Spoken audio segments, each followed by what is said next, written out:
Greetings and salutations, fellow book readers. This is Mark, and the book I will review today is Under the Volcano. Before we continue, this is a personalized limited edition of Under the Volcano with a leather cover designed and made by me. At the end of the video, I will tell you a couple of ways of how you can get one for yourself if you are interested. Now let's get back to the review. Under the Volcano is a 1947 novel written by English writer Malcolm Lowry. It is his best-known work and is considered by some one of the best English novels of the 20th century. Lowry's relatively short life was one long bout with alcoholism, which was also responsible for his death, and probably in large part was caused by his English upper-middle-class upbringing with distant and cold parents. There were also his homosexual tendencies and failed relationships with women, maybe because they were a search for a never-experienced mother figure. Lowry traveled extensively, spent time in Mexico, which inspired the novel, and settled in British Columbia. But he died back in England, where he returned poor and sick. Lowry published a little during his lifetime, but left quite a few unfinished manuscripts, which were published after his death. What is Under the Volcano about? It is about escape, specifically escaping from one's painful past and general brutality of life through self-destructive drinking. Drinking to make life more tolerable. Far above him, a few white clouds were racing wildly after a pale gibbous moon. "Drink all morning," they said to him. "Drink all day. This is life." It is also about seeing life for what it is, without being hindered by the false morality of soberness, and being perpetually drunk in order to be blunt, to have courage to say what otherwise you couldn't or wouldn't say. A bit of the plot. First, let's introduce the main characters. There is Jeffrey Firmin, ex-British consul in Mexico, who is the main character. All other characters are defined by their relationship to Jeffrey. So there is Yvonne Constable, Jeffrey's ex-wife, Hugh Firmin, Jeffrey's half-brother, and Jacques Larol, Jeffrey's French friend, or maybe more of a childhood's ex-friend. The book is divided into 12 chapters, where the first chapter is set exactly a year after the events depicted in the other chapters, and it is somewhat of an introduction and reflection on the further described events. Jacques Laruelle reminisces about what happened a year before while drinking anise with Dr. Vigil. The other 11 chapters describe one day in 1938, November 2nd, which in Mexico is celebrated as the Day of the Dead, and it follows the 12 hours in life of Jeffrey Firmin. The setting is a small town, Cuanahuac, at the base of the two volcanoes, Popocatépetl and Iztaccíhuatl. The story opens with a line from Sophocles' play Antigone: "Wonders are many, and none is more wonderful than a man." And it begins with Jeffrey drinking in the cantina, and that's where Yvonne, who came back after a long absence to reconcile their marriage, finds him. The book mentions many seemingly isolated but connected events that give us the insight into the personalities of the protagonists and their struggles, and they also somewhat reflect the global political situation of the late 1930s. Jeffrey, drunk all the time, is walking around without socks because his alcohol problem is so severe that he can't dress himself properly anymore, and Yvonne is shocked not only by Jeffrey's appearance but also by the state her garden is in, unkept and overgrown with weeds. The garden is used as a metaphor for the pitiful state their relationship is in. The broken pink pillars in the half-light might have been waiting to fall down on him. The pool, covered with green scum, its steps torn away and hanging by one rotting clamp, too close over his head. The shattered, evil-smelling chapel, overgrown with weeds, The crumbling walls, splashed with urine, on which scorpions lurked, wrecked entablature, said archivolt, slippery stones covered with excreta. This place where love had once brooded seemed part of a nightmare. While Ivan is refreshing herself, Jeffrey slips out to the cantina and passes out in the middle of the street, where he's almost run over by a car. Later he tries to have sex with Ivan, but alcohol has rendered him impotent, and before falling asleep while Ivan is crying, he symbolically murmurs, "I love you," to the bottle of whiskey.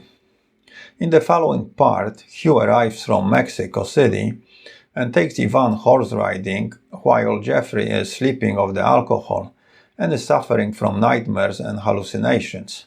Later, all three decide to take a trip to a nearby town where Jeffrey spends time drinking and arguing. Ivan reflects on her own eventful but hidden and mysterious past, and Hugh talks about his earlier life as a sailor, failed musician, and amateur journalist. They also watch a bullfight, and Hugh, the show-off he is, jumps into the ring and takes on the bull. Further, while riding a bus, they find a dying Indian next to a horse marked with number 7. In the final chapter, the very same horse is startled and runs away when Jeffrey gets into a fight with the local police chief, and somewhat prophetically it collides with Ivan, who is looking for Jeffrey and on her way to help and rescue him. And that's the basic plot. As much sense as I can make out of it in a short summary, and without giving too much away. What are my thoughts about Under the Volcano? The novel is rather plotless, so the meat of it is in the dialogues and inner monologues, and they in general are great, but it is Jeffrey who is the expressive backbone of the whole narration. His drunken reasoning, reflections, arguments, and rants are the personality of the book. Closing his eyes again, standing there, glass in hand, he thought for a minute with a freezing detached, almost amused calm, of the dreadful night inevitably awaiting him, whether he drank much more or not. His room shaking with demonic orchestras, the snatches of fearful, tumultuous sleep, interrupted by voices which were really dogs barking, or by his own name being continually repeated by imaginary parties arriving, the vicious shouting, the strumming, the slamming, the pounding, the battling with insolent archfiends, the avalanche breaking down the door, the proddings from under the bed, and always outside the cries, the wailing, the terrible music, the dark spinets, he returned to the bar. There is desperation, fear, suffering, danger, and irony shown through Jeffrey's erratic behavior. Jeffrey's plight is obviously based on Lowry's own psychological suffering and lifelong battle with alcoholism. The alcohol is directly responsible for Jeffrey's downfall, while it is being used as a relief for life's pains, a medication for his resentments. It makes life tolerable and even livable. Good God, if our civilization were to sober up for a couple of days, it'd die of remorse on the third. Jeffrey's suffering are the death of his mother, disappearance of his father, unfaithfulness of his wife, and general state of the world. His problem is not being able to accept the burdens of living, and he's looking for somebody or something to share it with. Bent double, groaning with the weight, an old lame Indian was carrying on his back, by means of a strap looped over his forehead, another poor Indian, yet older and more decrepit than himself. He carried the older man and his crutches, trembling in every limb under this weight of the past. He carried both their burdens. And Jeffrey was hoping that Ivan would be his Indian who could carry him on her back, but he realized she wasn't strong enough, so he turned back to whiskey, or mezcal or anise, or anything with alcohol, since he considered it an old and dependable friend. I think this is made pretty clear when, after failing to make love to Ivan, who is weeping in the bedroom behind him, Jeffrey grabs a bottle of whiskey with two hands and says, "I love you." The message of the book seems to be, if nothing works, there is alcohol. There is a certain honesty that only alcohol can bring out. It even gives you a certain level of rationality in your view of the world, because you are not hindered by social restraints. But it is a false friend, a short-term and superficial remedy with long-term fallout, an often tragic finale. In his final standoff with the Mexican police, the alcohol makes Jeffrey see the policemen as the symbolic demons that have haunted him all his life, and he decides to take his last stand against them. Ivan, for Jeffrey, symbolizes a dual force, a bit of an American yin and yang, hope for his salvation, but the reason for his downfall. Her life, of which Jeffrey doesn't know much, was difficult and turbulent, but she's a survivor and can rationalize the somewhat questionable decisions she made in her past. For Ivan, Jeffrey is her safe island, but what she doesn't realize is that he's a volcanic island, building up pressure to explode, which can be lethal if she is close when he goes off. And he's also holding her down and keeping her from moving on. Perhaps that's why in the end she is symbolically lifted up and he goes down the hall with the dead dog after him. This is the double meaning of the title. They are living in the shadow of the volcano, which in the background looks so peaceful and harmless, but is unpredictable and can explode any time and destroy their lives. Probably like most people, most of us know. Hugh seems to exist in the shadow of Jeffrey, his older brother. He's described as a young man and still dreaming about changing the world through his actions. He's trying to leave his mark with music, and by participating in some event he thinks has broad social importance, such as the Spanish Civil War. All of it stems from brotherly competition, where the younger one tries to outdo the more achieved older one, and this is the cause for his desire for his brother's wife. And Jeffrey, for his part, partly blames Hugh for the end of his marriage, and to show he's still on top, he makes Hugh read a letter from Yvonne where she writes how much she loves him still. And he also gives the letter to Laruelle to rub his face in it as well. Jacques Laruelle seems to be there to reinforce the idea that there are no friends, just people we know, and we all egoistically look after ourselves first. Laruelle was a childhood friend who became somewhat of an adversary after seducing Yvonne. The stranger who finds Jeffrey laying on the street and shares a drink with him is shown to be as much or even more of a friend than old chap Jacques. The book is also about love. Love is the only thing which gives meaning to our poor ways on earth, says Jeffrey, and the sign on Jacques Laruelle's door proclaims "No se puede vivir sin amar," which means it is impossible to live without loving. And there are the love's disappointments. Yet they had loved one another, but it was as thought their love were wandering over some desolate cactus plain, far from here, lost, stumbling and failing, attacked by wild beasts, calling for help, dying, to side at last with a kind of weary peace. For Jeffrey, it was the implied unfaithfulness of Ivan with his half-brother and friend that killed his hope for love being anything more than eternal suffering, with or without her. And yet he was thinking all over again, and all over again as for the first time, how he had suffered without her. Indeed, such desolation, such a desperate sense of abandonment, bereavement, as during this last year without Ivan he had never known in his life. The background of the book is the Mexico of the 1930s under the leadership of Lázaro Cárdenas, marked by growing nationalism, anti-foreign sentiments, and nationalization of the oil exploration. This is projected in the novel through Jeffrey's runs-in with the local police, the corrupt and trigger-happy goons. I myself had a few runs-in with Banana Republic enforcers.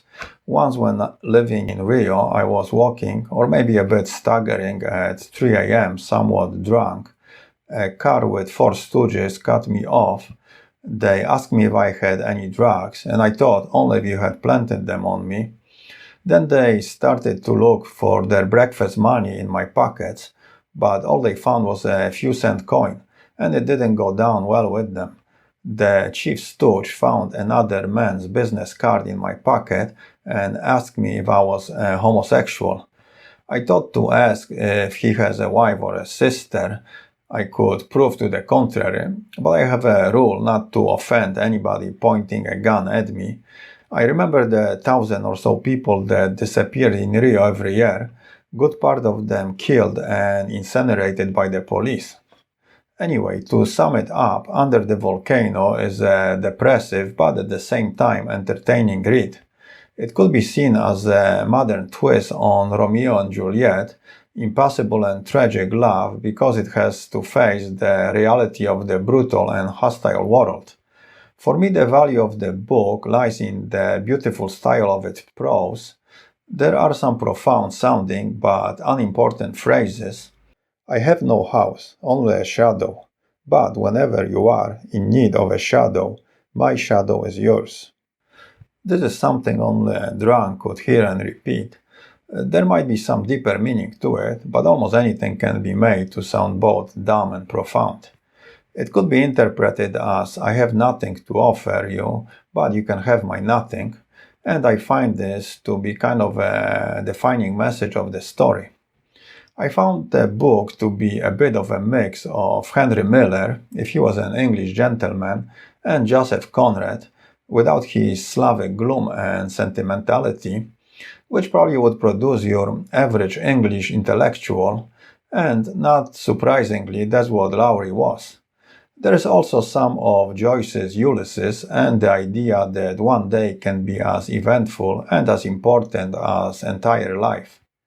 If you like books adaptations into cinema, there is a very good film directed by John Huston, which does a decent job following the storyline, but it does a great job at relaying the visual aspects of the story. Anyway, I watched it a couple of times and I enjoyed it very much. Okay, let's talk about the physical book. The book I am holding is a paperback which I transformed into a hardcover leather-bound edition. To make the cover, I use grade A naturally tan hide I buy from Tanner in North Spain. It is the same leather Louis Vuitton uses to make his bags, so it is top quality. I do all the processing of the leather myself. First, I designed the cover, and what I did here, I took this painting of a quiet Latin American village laying at the feet of a sleeping volcano, and I thought it went nicely with the title. This is the back with the blurb, and inside the front cover I printed a quote from the book. If you want to see a more detailed video where I explain how I transform paperback into leather hardcover, click on the link in the description. I will make a maximum of 100 editions of each title. Each one will be numbered and initialed, and the numbers will go in chronological order from 2 up, since number 1 stays with me. The price will be around $100, so if you'd like me to make one for you, you can click below on my email and send me a message. I do not guarantee I will do it, since it will depend on the time I have available, access to leather, and if I can get my hands on the copy of the book. Now, if you're not willing to spend the $100 but you still want the book, what you can do is click below on the PayPal link and donate $3 or more to my channel, and for every 100 donations I will make a lottery and draw one name, and the winner will receive the book. So if you're cheap but feel lucky, this might be the way to do it. Also, your donations give me the extra motivation to make the book reviews, and I appreciate them very much, so thank you in advance. One more thing, when you make your donation, remember to include the title of the book you would like to win. The book itself is beautiful. Visually, it has a very nice texture, it smells great, And the more you handle it, the more beautiful it will become. And it makes a great gift for yourself or somebody who appreciates books. So if you want one, don't snooze, or you might lose. Well, that's it. So let's end it here. And until next time, keep your ear close to the ground and read a book. Adios.